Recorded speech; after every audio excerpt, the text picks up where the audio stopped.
La collaboration entre les organismes assureurs a tendance à s'accélérer ces 2 dernières années, principalement grâce à des collaborations bilatérales.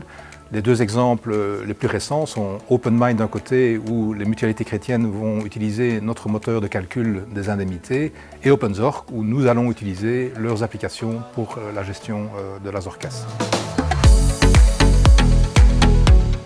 Les objectifs de ces collaborations sont doubles. Le premier, c'est évidemment offrir un ensemble cohérent d'applications pour les tiers qui leur permet de dialoguer avec l'ensemble des mutualités.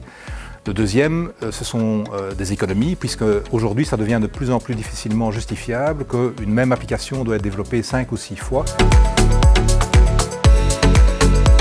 Alors, IATEST et IFAX sont 2 exemples de collaboration entre les organismes assureurs à travers le CIN. Donc, ce sont 2 applications qui permettent d'automatiser l'échange d'informations concernant les remboursements entre les prestataires et les mutualités. Le premier dans le cas du tiers payant et le second dans le cas des remboursements des différentes prestations. Donc, grâce à ces échanges électroniques, plus besoin d'échanges de papier, donc risque de perte de documents qui diminue, et d'autre part, amélioration du délai de remboursement, puisqu'aujourd'hui, grâce à ces mécanismes, on tourne pratiquement autour de 48 heures de délai de remboursement. Ces applications sont disponibles pour certains types de prestataires, donc aujourd'hui les généralistes, les spécialistes et les dentistes. Il est prévu cette année de développer les mêmes applications pour les kinés et l'année prochaine pour les logopèdes. Il est clair que les organismes assureurs plaident en faveur d'une généralisation et donc de rendre l'utilisation de ces applications progressivement obligatoire, de telle manière à inciter les prestataires à les utiliser à large échelle.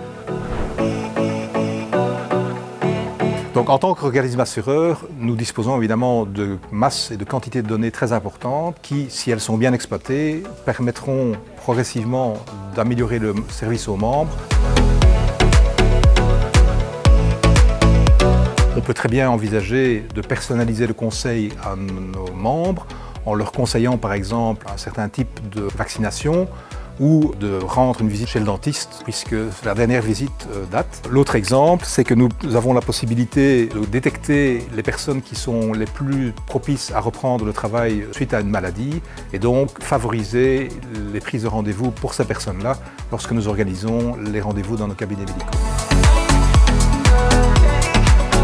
3 conditions sont indispensables pour que l'exploitation de ces données soit professionnelle. Le premier, c'est évidemment le respect de la législation. La seconde condition, c'est atteindre un certain niveau de qualité de données. Et le troisième, c'est de pouvoir organiser ces données de manière à ce que ces données soient facilement accessibles par nos collaborateurs.